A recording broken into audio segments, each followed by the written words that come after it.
chemin du bonheur, il passe par le cœur, aucun commandement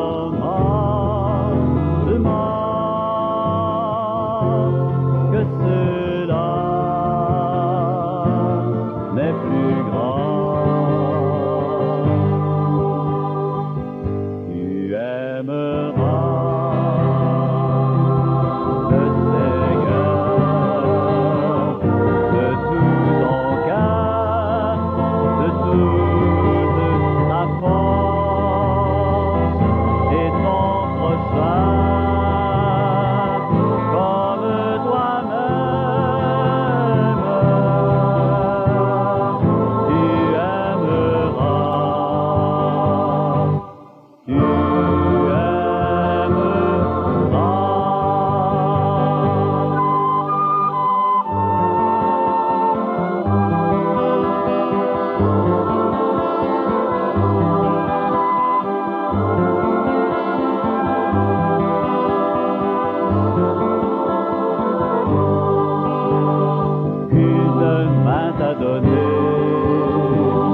depuis milliards d'années,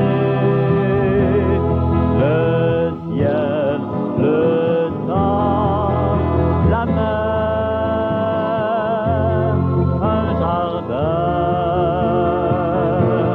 l'univers.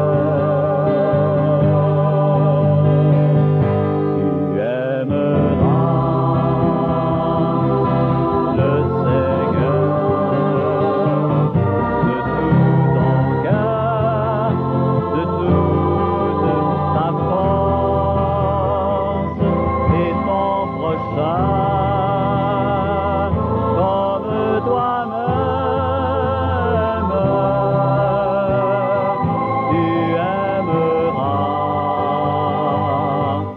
tu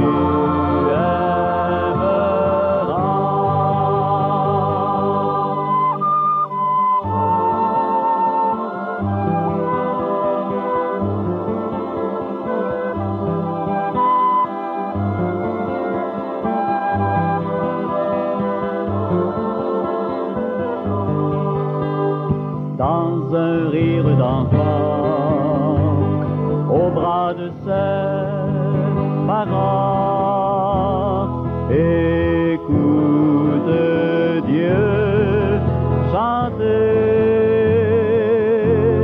Je t'ai fait pour aimer. Tu aimeras le Seigneur de tout ton cœur, de toute ta force, et ton prochain comme toi-même. Tu aimeras, tu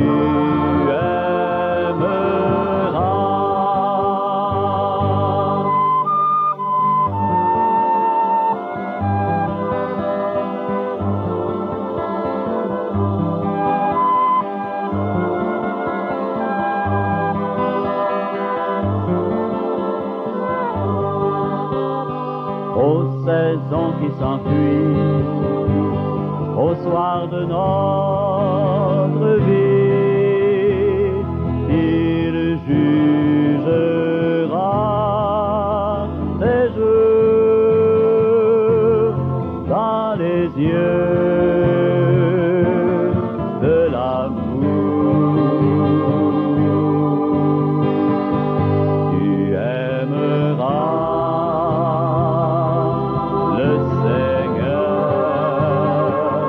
de tout ton cœur,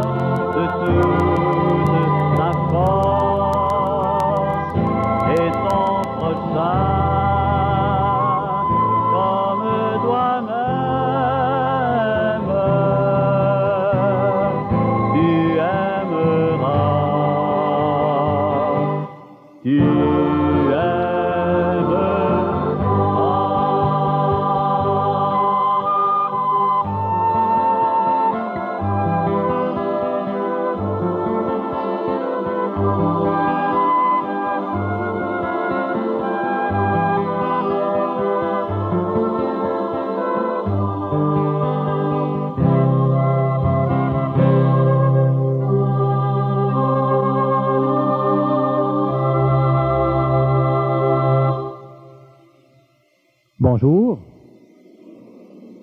Prions ensemble le Seigneur. Seigneur notre Dieu, nous tes enfants, en ce début de neuvaine de l'Assomption, nous tournons nos cœurs vers toi pour te demander ton aide, ton amour, afin que nous soyons capables de te reconnaître, toi l'unique et seul Seigneur, présent dans nos cœurs, présent dans le cœur de nos sœurs et de nos frères, agissant dans notre monde, toi notre Père éternel qui veux nous combler de ton amour, aujourd'hui et pour les siècles des siècles. Je vous invite à vous asseoir. C'est la grande expérience de la neuvaine de l'Assomption qui commence. Plusieurs ont les yeux braqués sur nous aujourd'hui. Je recevais il y a quelques minutes un téléphone du Père Barry du Labrador qui dit « Nous nous unissons à vous ». Il y a un autobus de pèlerins de gens de Nice, en France, qui sont ici présentement également, et des pèlerins de divers coins du Québec qui viennent prier et saluer Notre-Dame. Nous commençons cette neuvaine avec un premier prédicateur qui est un homme originaire du Cap de la Madeleine. Après avoir fait ses études chez les Oblats de Marie Immaculée et fait sa théologie, il ira travailler à l'Arche de Jean Vanier en Europe et également ici au pays. Collaborateur à la pastorale du Cégep de Québec, de Jonquière pendant quelques années, il a mis sur pied des sessions sur l'intériorité. Notre prédicateur est à même de nous parler de ce Dieu tellement bon qui nous rencontre. Il nous fait plaisir de vous présenter Monsieur Alain Dumont.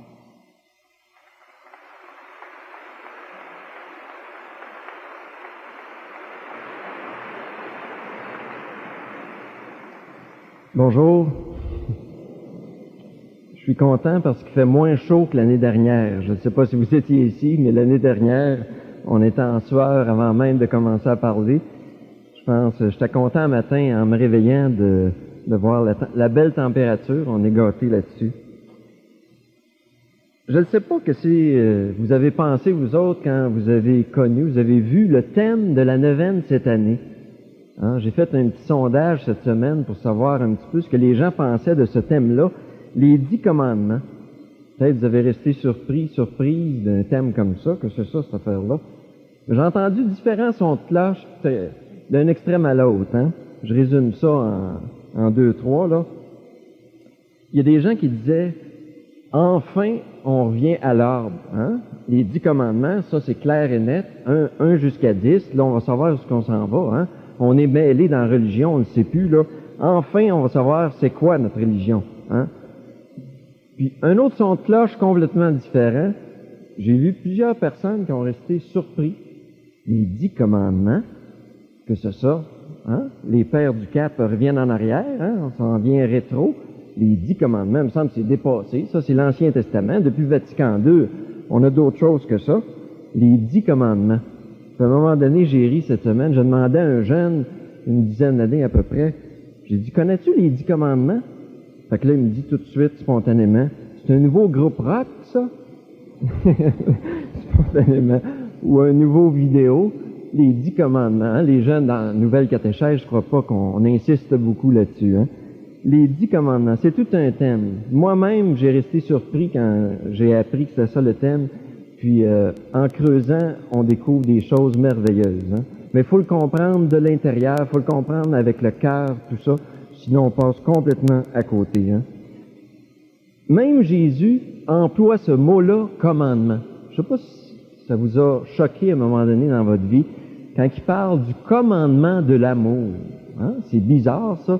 S'il y a quelque chose qui se commande pas, c'est bien l'amour. Hein? Avec un fusil dans le dos, là, aime, là, ça n'a pas de sens, hein? Ça se commande pas l'amour, ça suppose la liberté, hein? Même Jésus emploie ça, le grand commandement de l'amour, hein? On va essayer de comprendre ce que ça veut dire d'abord au début de la neuvaine, hein? Quand je suis déménagé, moi, dans la région du Lac-Saint-Jean, il y en a peut-être qui connaissent cette région-là, il y en a peut-être qui sont ici après-midi, qui viennent de cette région-là.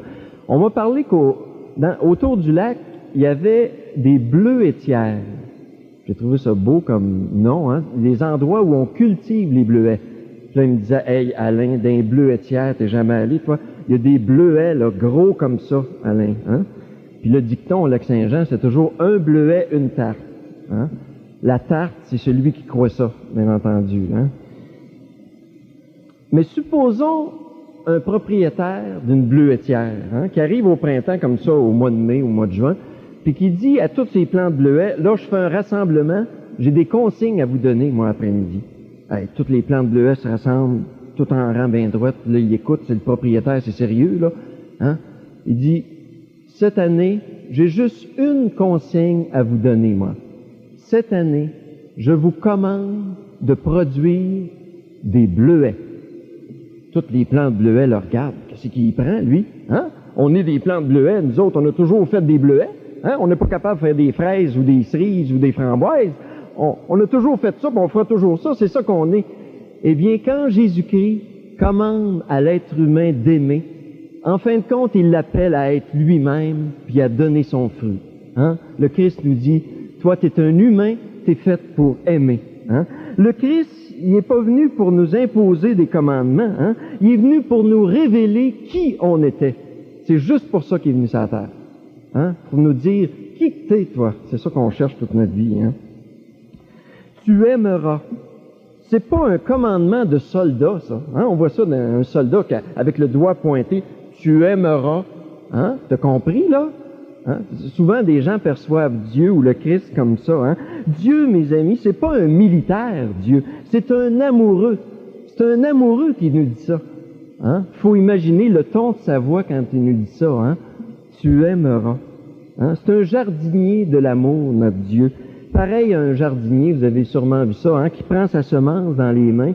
Puis à un moment donné, il veut semer, je ne sais pas, des radis. Hein? Il y a des tout petites semences dans les mains, puis il regarde ça, puis il prend une toute petite semence de radis, hein? Puis il regarde ça, puis il dit, toi, tu seras un radis. Hein? Moi, j'ai jamais vu une semence de radis se révolter puis dire, non, il n'est pas question, je vais être une carotte, moi. Hein? Je veux pas être un radis. Hein? C'est impensable. Hein? Une réaction comme ça. Hein? Eh bien, Dieu, quand il nous regarde et nous crée comme ça dans l'amour, il continue. Hein? C'est toute notre vie, la création. Dieu, en te regardant, toi, là, il te regarde, là, puis il se dit, oui, tu aimeras, toi. Hein? Parce que l'amour, c'est ta loi intérieure qui est gravée dans le fond de ton cœur. Hein? C'est ce que t'es, ça, l'amour. Hein? C'est ça que Dieu nous dit, hein, qu'il nous dit ça. Plein de tendresse puis plein d'amour. Hein? Un pommier, ça donne des pommes. Un cerisier, ça donne des cerises. Et un humain, ça l'aime. C'était fait pour ça et que pour ça. Hein? C'était fait dans l'amour à part de ça. D'ailleurs, pourquoi pensez-vous, vous autres, que c'est si bon, si valorisant pour un humain de tomber en amour? Avez-vous déjà tombé en amour, vous autres? Ou comme disait Raoul Duguay, hein, monter en amour. C'est peut-être encore plus vrai, hein? Êtes-vous déjà tombé en amour? Monter en amour. Pourquoi que on voit ça, quelqu'un qui tombe en amour, hein? Les yeux pétillants, hein? Tout l'être, même physique, hein, est refait, puis la personne pète le feu, a de l'énergie comme jamais dans sa vie. Pourquoi? Parce que tu te retrouves toi-même. Dis, c'est moi ça? Hey, je viens de découvrir, je suis fait pour aimer, moi. C'est ça que je suis. Hein? Pourquoi que c'est si bon, hein, quelqu'un qui tombe en amour comme ça? Pour l'être en amour, il n'y en a plus de commandement. Hein? Il y a juste de l'amour partout. Tout devient évident et clair pour l'être en amour. En amour, les exigences deviennent des évidences. Des évidences. Puis aux gens qui n'aiment pas le mot commandement, si vous n'aimez pas ça, ce mot-là, c'est sûr que c'est pas le plus beau mot peut-être pour parler de l'amour, hein? Changez-les par évidence. Au lieu de parler des commandements de Dieu, là, c'est ça qu'on devrait dire, les évidences de l'amour. C'est ça que Dieu a voulu nous dire. Hein? C'est évident quand on est en amour. Et tout ce qu'on va voir aujourd'hui, mes amis, puis tout ce qu'on verra durant toute la neuvaine, là, ça va se comprendre seulement dans l'amour. D'ailleurs, il y a juste dans l'amour qu'on comprend les choses. Hein? En dehors de l'amour, là, je vous jure qu'on comprend pas grand-chose. On comprend l'écorce, hein, des choses, mais si on va aller profond, là, il y a juste dans l'amour. Hein? Mais toi, à qui je parle après-midi, hein, es-tu déjà tombé en amour? Es-tu déjà tombé en amour, toi?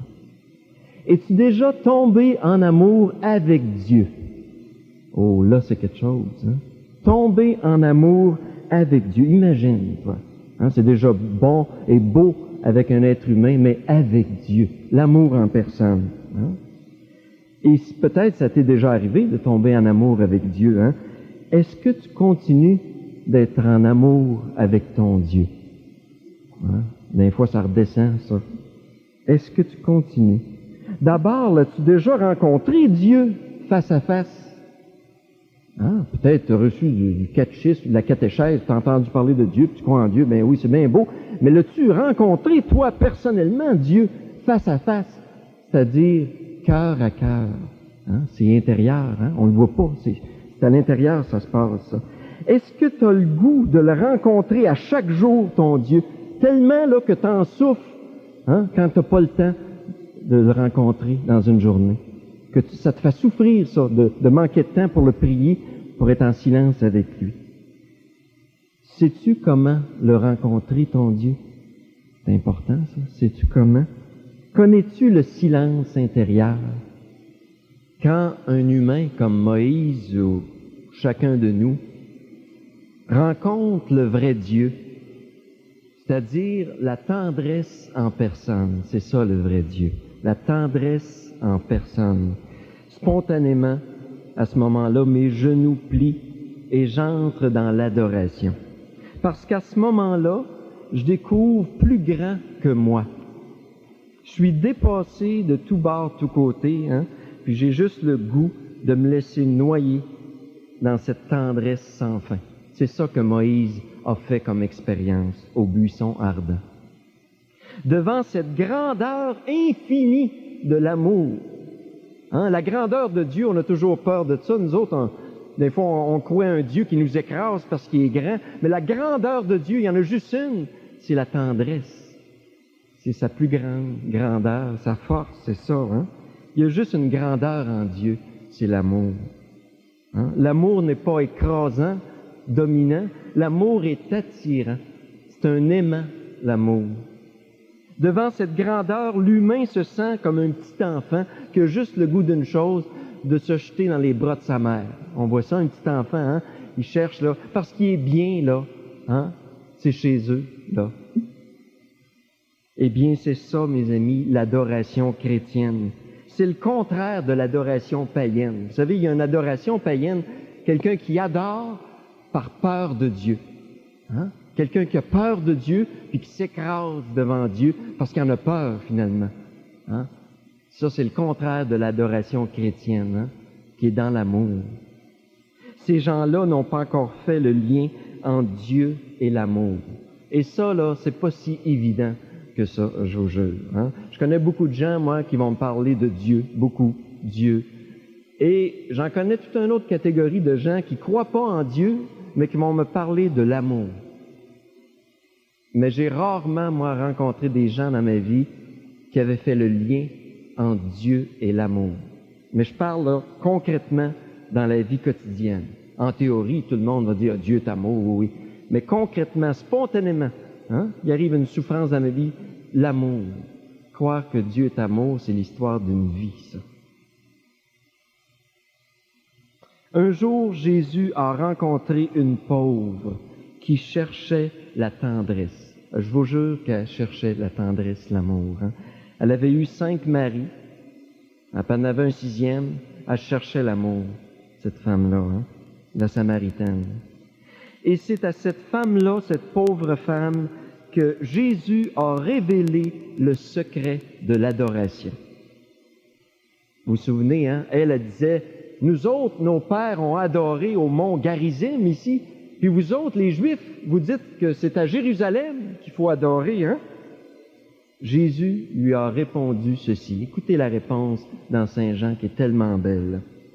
« Crois-moi, femme, l'heure vient où ce n'est ni sur cette montagne, ni à Jérusalem que vous adorerez le Père.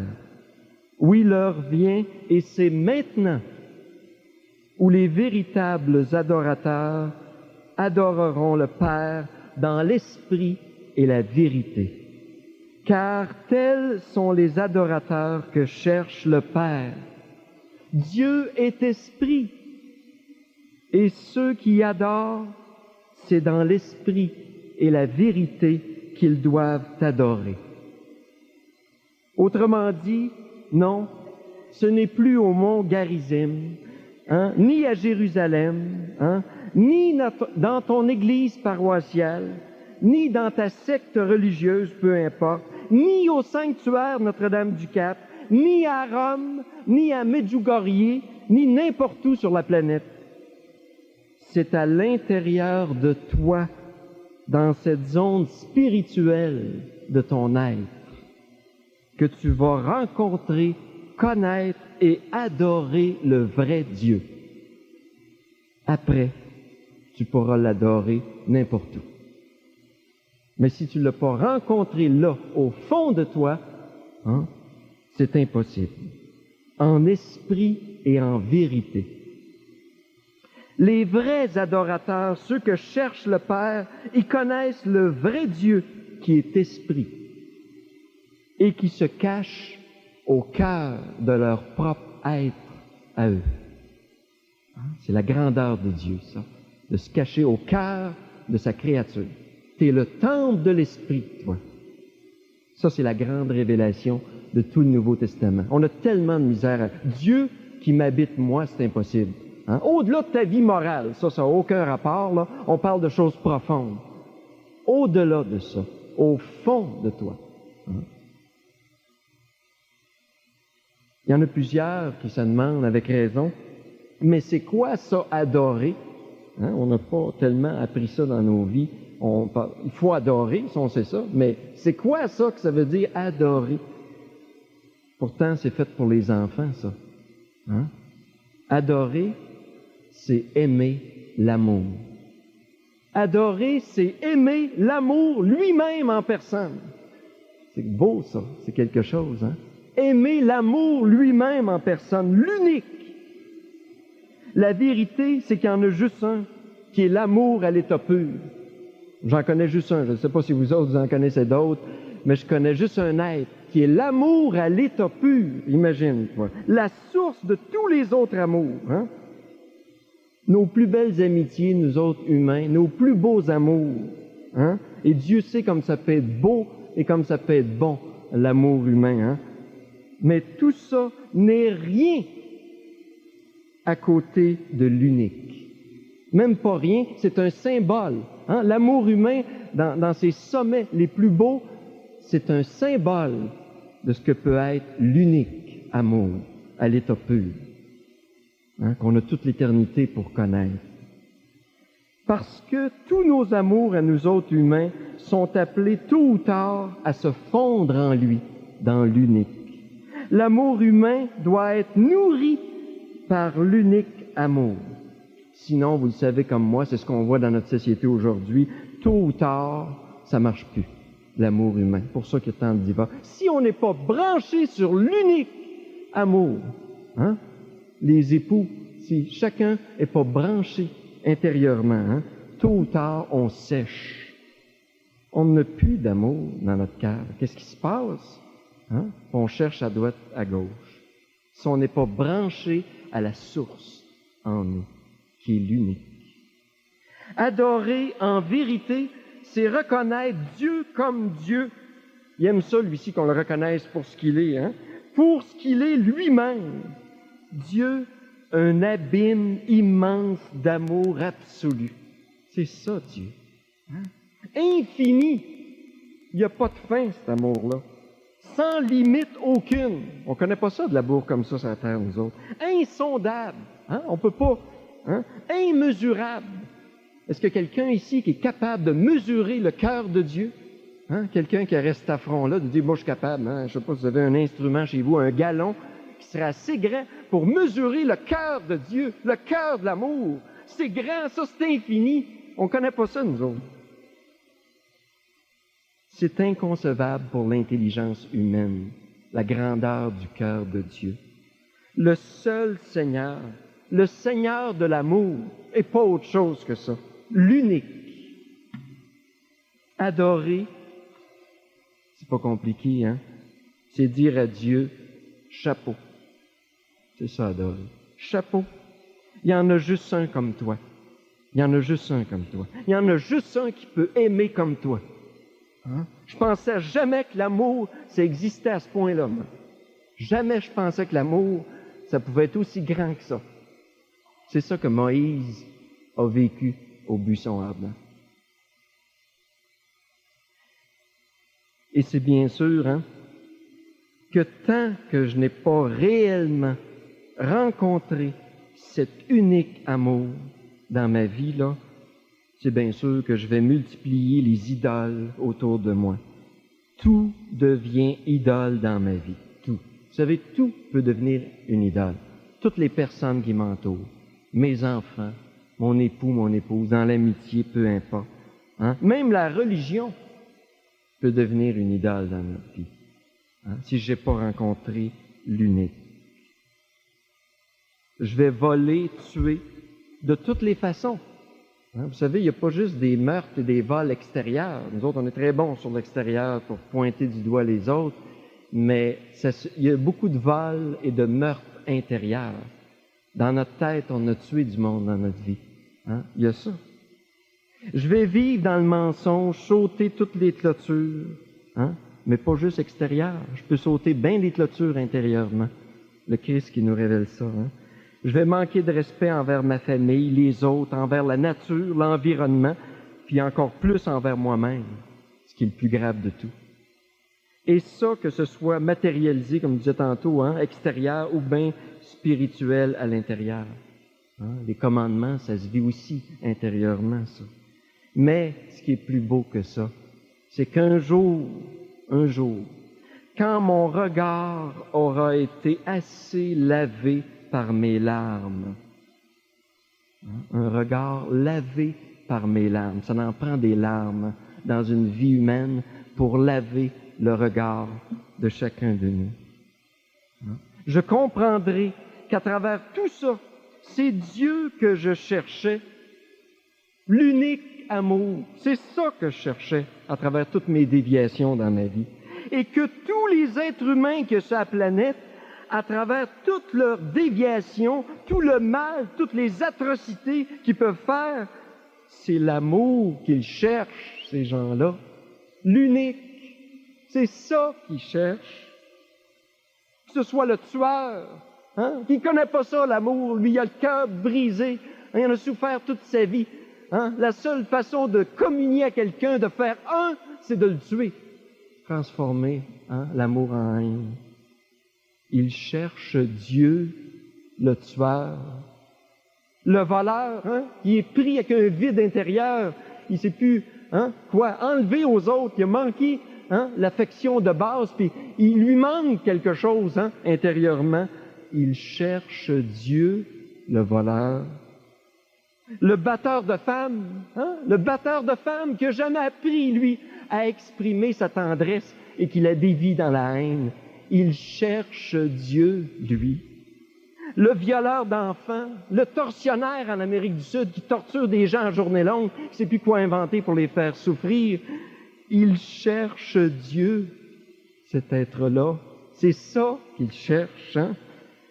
Je vous jure, moi, que ça prend un regard ressuscité pour voir les choses comme ça. Faut être transfiguré de l'intérieur pour voir comme ça. Je suis sûr que spontanément, je ne sais pas vous autres, là, mais je suis sûr que votre première réaction spontanée quand vous voyez un tueur, quand vous voyez un batteur de femmes, quand vous voyez un pervertisseur d'enfants, je suis pas mal sûr que votre première réaction, c'est pas « Ah oui, ben oui, c'est normal, hein, il cherche Dieu. » Ah ouais, oui, c'est ça, il cherche l'amour, regarde, c'est ça. Je suis pas mal sûr que c'est pas ça votre première réaction. C'est comme ça que Dieu voit, lui, l'être humain. Il cherche l'amour, cet être-là. Ces gens-là, pervertis, seul l'amour de Dieu pourra les apaiser. Il n'y a pas un humain qui peut les apaiser. Ils ont une soif, encore plus que tout le monde, d'amour, ces gens-là. Il faut prier pour eux. C'est la seule chose souvent qu'on peut faire. Prier beaucoup, beaucoup pour ces gens-là, extrêmement. En somme, un jour, moi, je comprendrai que le péché lui-même est une recherche maladroite de l'amour. C'est ça, le péché. Vu du côté de Dieu, par exemple. Une recherche maladroite de l'amour. C'est ça que je cherche. L'unique amour. Le seul qui peut apaiser ma soif de tendresse, moi. Le seul qui comble ce vide immense qui crie en moi, puis qui réclame son dû. Hein? L'unique amour. C'est ça que je veux. Le cri de l'être. Ça, il n'y a pas un humain sur la terre qui pourra combler ça. Pas un humain réussira à combler ça. Hein? C'est ça les idoles. Un humain qui prétend combler ce cri-là de l'être. Oui, tu n'auras pas d'autre Dieu que moi, te dit l'unique. Puis encore une fois, c'est pas un commandant d'armée qui nous dit ça, là. C'est l'amour en personne qui nous parle. Tu n'auras pas d'autre Dieu que moi. C'est une prophétie, ça. C'est une prophétie que le Père lance au cœur de tous ses enfants. C'est le regard du Père posé sur l'enfant prodigue qui se dit en le regardant partir, le Père il est sur le seuil de la maison, les yeux dans l'eau, là, il regarde partir son grand-fils prodigue, là, puis il se dit ceci dans son cœur. Oui, mon fils, un jour, je le sais dans mon cœur éternel, un jour, tu n'auras pas d'autre Dieu que moi. Un jour, j'en suis sûr, tu aimeras l'amour, toi aussi. Tu aimeras le seul Seigneur. Tu aimeras le vrai Dieu. Oui, j'en suis sûr.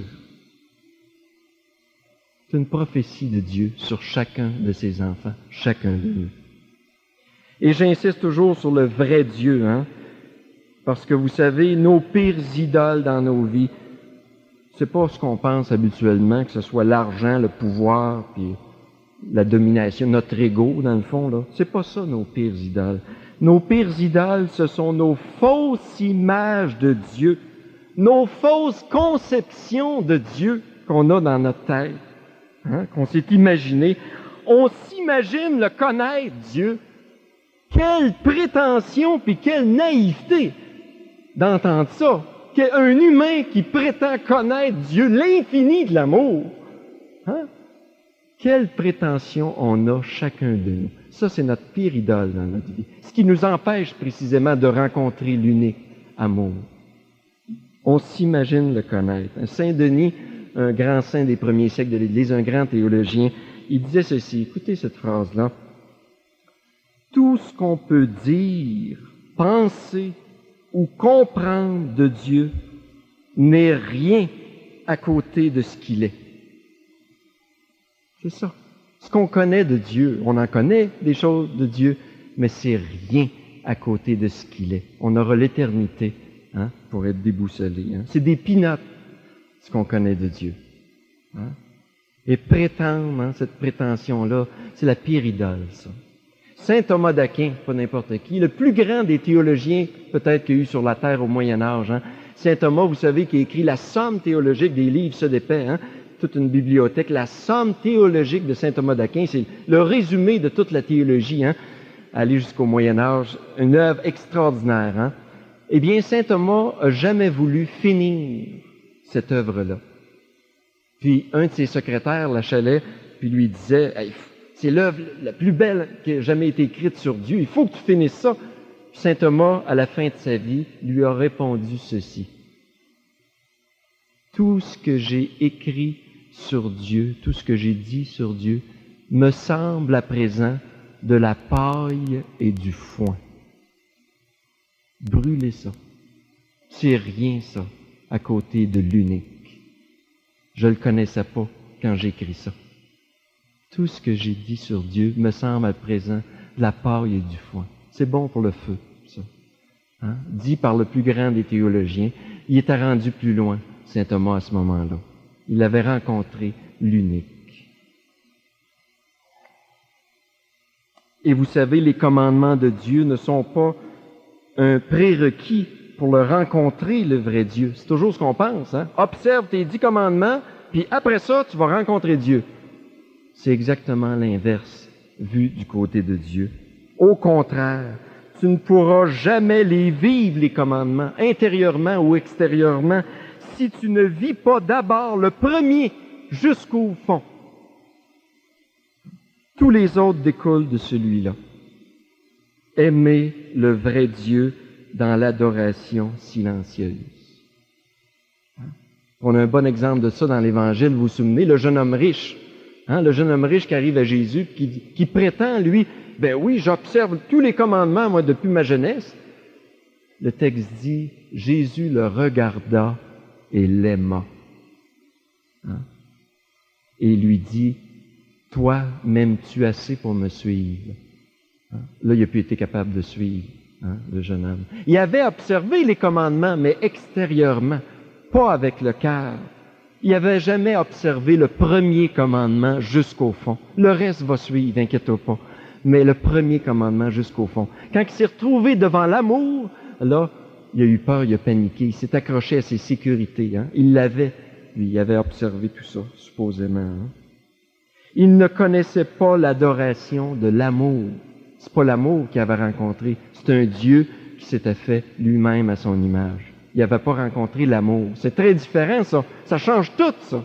Rencontrer l'amour avec un A majuscule en personne. Il ne savait pas ce que ça veut dire aimer Dieu.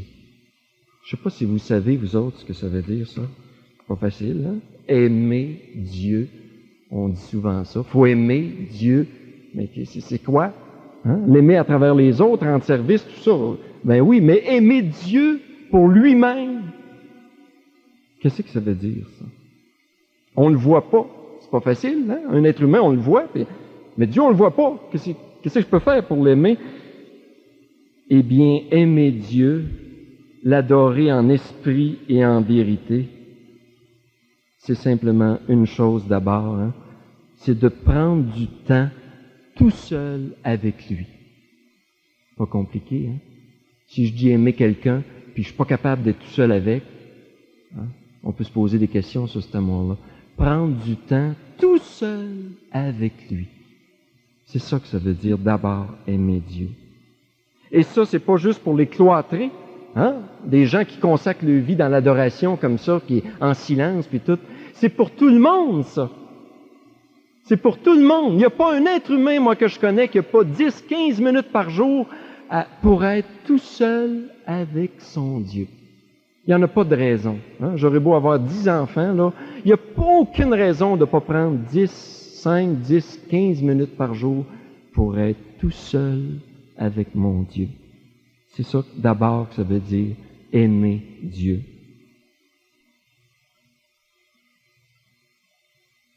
Dans le silence intérieur de mon être. C'est pas compliqué, la prière, c'est fait pour les enfants, encore une fois. Le sommet de la prière, le silence. Un petit coin de désert, à chaque jour, tout seul avec l'unique. Ici, on est une foule, mais on va le vivre tout de suite, chacun dans notre cœur personnel.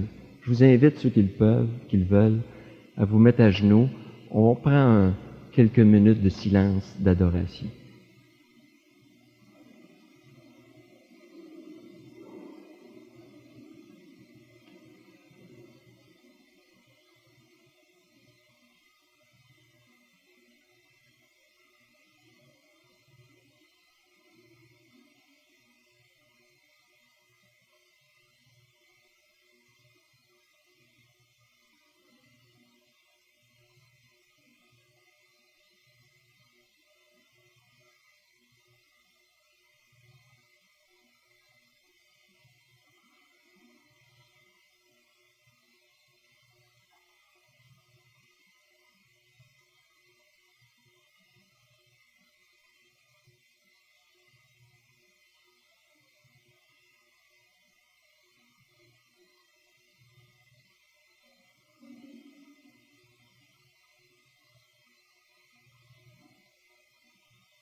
Je te conduirai au désert, dans la solitude et le silence.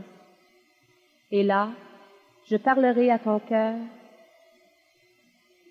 Levez-vous et prenons notre recueil au numéro 9, Au chemin du désert.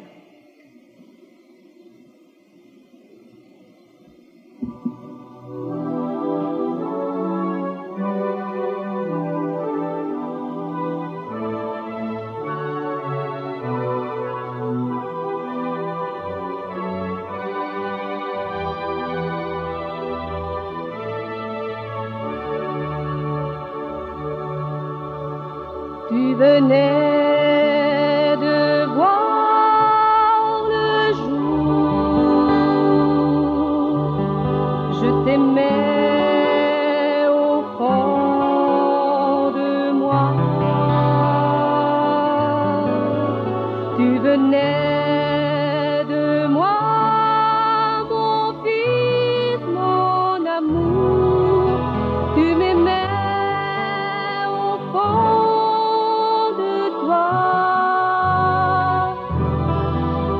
Au chemin du désert, je t'attends. Sauras-tu me trouver, mon enfant? Au chemin du désert, je t'attends. Sauras-tu me trouver, mon enfant?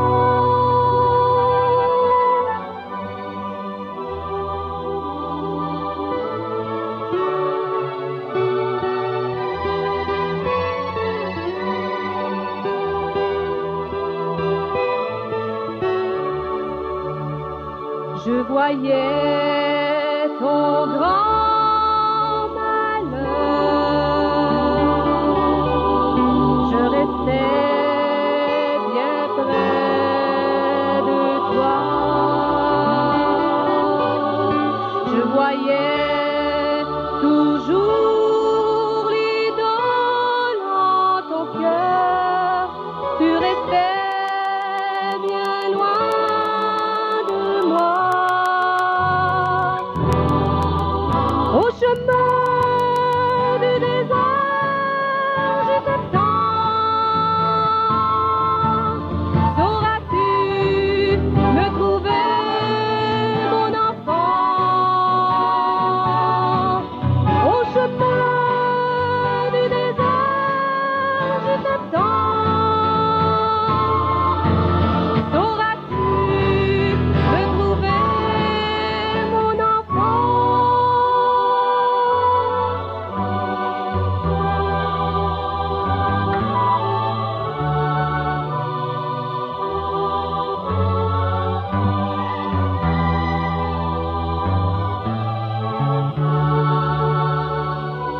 Mon enfant, c'est moi, ton Dieu. Ne crains pas, je suis à toi.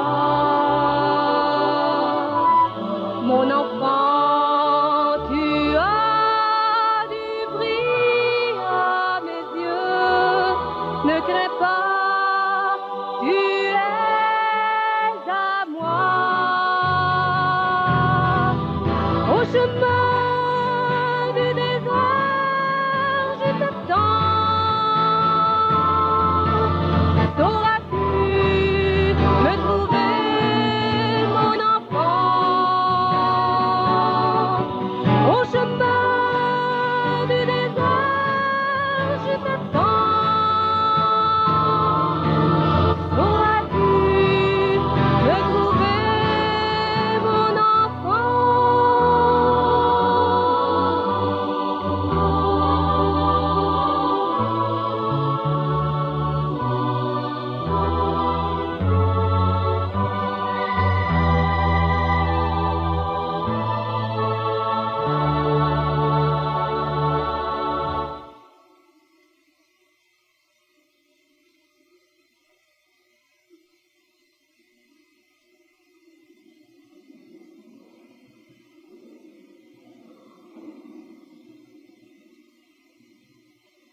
cette dernière partie qui va être brève, découragez-vous pas, elle s'adresse à ceux et celles qui ont embrassé le fond de leur cœur, qui ont rencontré l'unique et qui comprennent maintenant le langage de l'amour. Les autres, priez durant ce temps-là pour rencontrer l'unique, parce que ce langage va être trop dur pour vos oreilles sûrement. Vous savez, Jésus est le plus grand des adorateurs qui soient venus sur la terre. Hein? On le sait, l'Évangile nous le dit, il se retirait souvent à l'écart pour retrouver le Père dans le secret de son cœur. Jésus avait la nostalgie du Père. Il s'ennuyait de son Père, Jésus. Il avait la nostalgie de sa maison, chez eux. Chez eux, c'était la Trinité. C'était l'amour au bout. L'adoration mutuelle des trois. Il s'ennuyait de sa maison, Jésus. Et à chaque fois qu'il découvrait le visage du Père caché dans un pauvre, un estropié, un enfant, il en était ému jusqu'aux larmes. Il exultait de joie, dit l'Évangile. Tout son être frémissait d'amour et de tendresse, puis il entrait dans une adoration sans fin. C'est pas le pauvre ou l'enfant en soi, en tant que tel, qui l'adorait, mais il adorait le Père lui-même, caché à l'intérieur de cette personne. Un jour, Jésus a vu ce visage du Père dans le cœur d'une prostituée. Et il en fut bouleversé jusqu'au fond de lui-même. Cette prostituée lui lavait les pieds avec ses larmes. Jésus a été profondément touché par ce geste extrême d'amour. Laver les pieds avec ses larmes. Ça lui rappelait l'adoration du Père pour lui. Ça lui rappelait le Père à ses pieds. Quand il a vu ce geste-là, il s'est souvenu comment le Père l'aimait, lui, en lui donnant toute sa vie, le Père à ses pieds. Quand il a vu ce geste-là, il était convaincu que ça venait du Père, ce geste-là. Ce geste de la prostituée faisait contraste, je vous jure, avec la froideur des questions théologiques puis théoriques, des religieux puis des prêtres qui l'entouraient dans la maison de Simon, où il se trouvait à ce moment-là. Puis eux autres qui se scandalisaient de ce geste. Hey, une prostituée, si c'est un prophète, L'amour, on pouvait toujours en parler, en théorie, mais de le voir en action, puis venant d'une prostituée, ça c'était trop.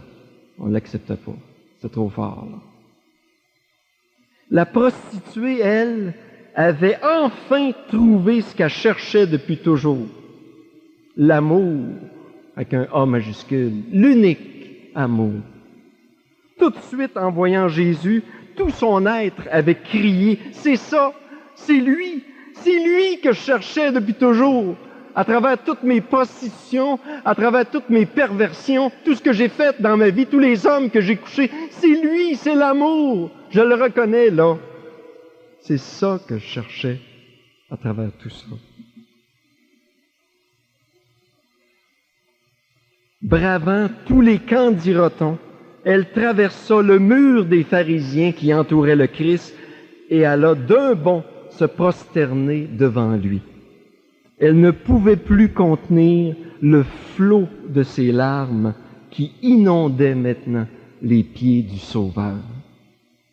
Tous les barrages de sa vie s'écroulaient devant l'unique tendresse.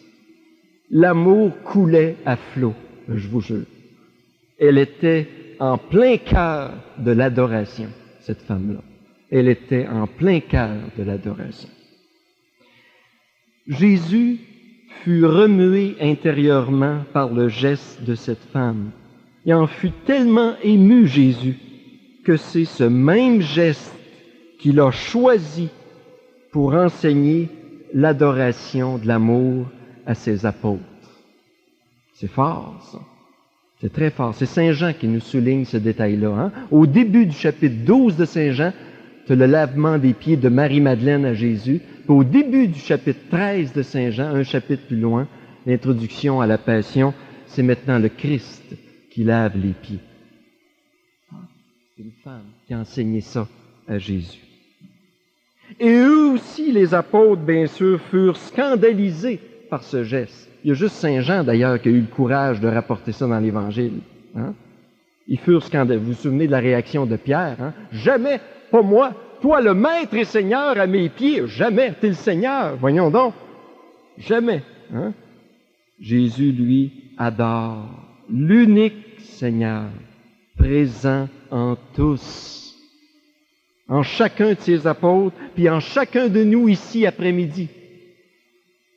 Au lavement des pieds, Jésus enseigne le service ultime de l'amour, l'adoration. L'adoration de l'amour présent en tous. Puis à tous ceux, il y en a peut-être ici qui pensent que l'adoration, quand on est tout seul avec Dieu, ça nous éloigne des autres, ça. C'est du temps qu'on enlève aux autres.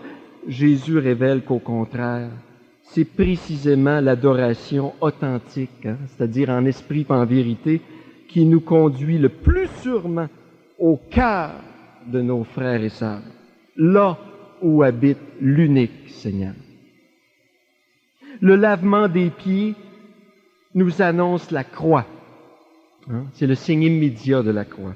La croix qui est l'acte suprême d'adoration. À la fois de l'humanité envers son Dieu unique et aussi, ce qu'on oublie souvent, à la fois du Dieu unique envers chacun de ses enfants. Le Christ fait le pont entre nous et Dieu. C'est dans les deux sens l'adoration de l'amour. Un Dieu qui lave les pieds de ses enfants et qui leur lave le cœur avec tout son sang. C'est ça notre Dieu. Il est unique, lui. C'est ça le grand scandale de la croix. Le grand scandale de l'amour. Un Dieu qui adore ses enfants. Ça s'est jamais vu, ça. Puis essayez-moi, j'en ai étudié plusieurs religions, essayez de trouver une religion où il y a une folie pareille, une folie d'amour pareille. Un Dieu qui s'anéantit devant son enfant pour lui dire « Je t'aime » jusqu'à la dernière goutte. Un Dieu qui adore ses enfants. C'est ça la croix. Comme dit saint Paul, la folie de la croix. Folie pour les humains. L'amour va jusque-là, mes amis. Et c'est ça l'Eucharistie qu'on va maintenant vivre ensemble. Nous allons adorer le seul Seigneur, celui qui à la croix nous a adoré le premier, nous dit saint Jean. Dieu fait tout le premier. Il nous a aimés jusqu'au bout le premier. Nous allons, nous autres, enfin répondre au désir si profond de son cœur qui nous répète sans cesse, au fond de nous, oui, aujourd'hui, tu aimeras le seul Seigneur, le Seigneur de l'amour. Merci.